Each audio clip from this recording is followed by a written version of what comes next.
And welcome to another episode of EPJ and By The Numbers, and Eric Paul Johnson offering these stats this week. And we go back to last week's question, and we've got Andrew Blake at Murrieta Valley and Michael Dar at Santiago having great seasons, approaching a milestone, a benchmark for quarterbacks in terms of career passing yards, right? Yeah, both of those quarterbacks right now are within 2 yards of hitting 6,000 for yards for a career. So my question last week, of course, was which Riverside County quarterback holds the area record for passing yards, and had quite a few answers either on Twitter who correctly guessed this one. Seemed like one of the more easier ones. La Sierra's Sean Sudo holding that record with, I believe, over, we got here, 8,841 yards in his 3 years that he played at La Sierra. You know, played under Tony Burrell. Just big time offense there. Was a very solid quarterback for 3 years for La Sierra. So Blake and Dar having great seasons, but still a comfortable cushion there, almost 2,000 yards. All right, now to running the rock. Jacob Taylor, Rim of the World. He's approaching the San Bernardino County record right now. Yeah, we kind of, a couple weeks ago, projected he had a shot if Rim made a pretty deep run into the playoffs. But, you know, you run for 389 yards in a game, you close in on that record pretty fast. So he's at 5,553 career yards, so he's now only 219 yards away from Joe Weber's record. Which if he hits his average, he'll break it this week. The only problem is they play 29 Palms this week, and Jacob Taylor was held to a season low this year against 29 Palms. I believe he was only held to 67 yards in that game. But the backup running back of that game ran for 127 yards. So Rim of the World pretty much, you know, controlled that game. So they might have gotten Taylor out early and let someone else come in. So, but definitely Jacob Taylor in for, you know, a pretty special season. Another thing he did in that game, surpassed 2,500 yards for the season, making him only the third running back in area history to have two 2,500-yard seasons. The other ones being Toby Gerhart of Norco and Paris Citrus Hills' Deontay Cooper. So maybe if the Fighting Scots even win by a blowout this Friday, they'll keep in mind the record for Jacob Taylor. Maybe keep him in there and get him a couple more touches with the ball to get that record for San Bernardino County. All right, Vista Murrieta's defense.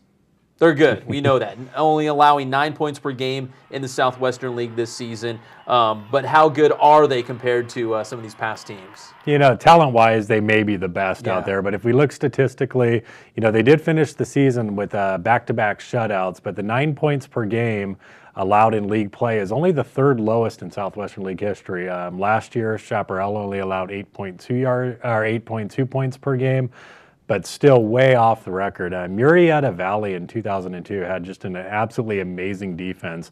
They allowed only 17 points in 4 league games, allowing teams to score 6 points, 6 points, 2 points, and 3 points.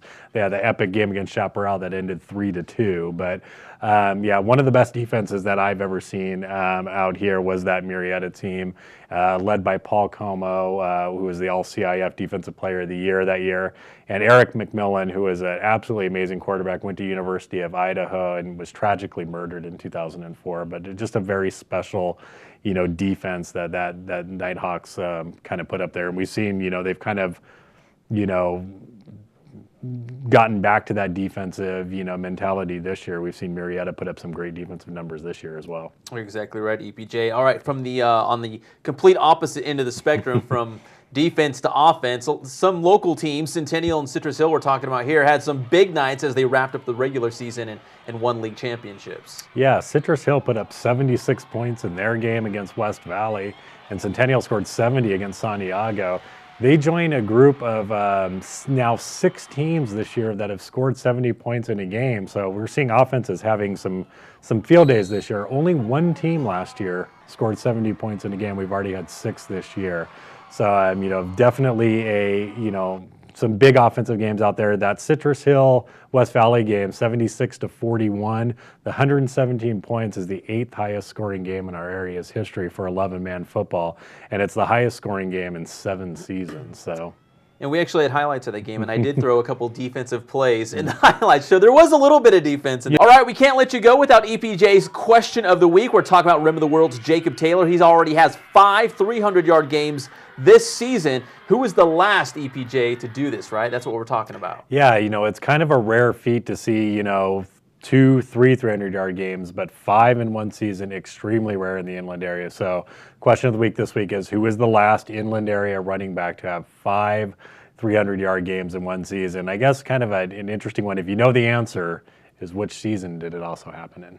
That's a real curveball of Right. what year he did that. And I think I might know the answer. But you can find out for sure next Tuesday on another episode of EPJ and By the Numbers. I'm Pep. That's Eric Paul Johnson. We'll see you next time.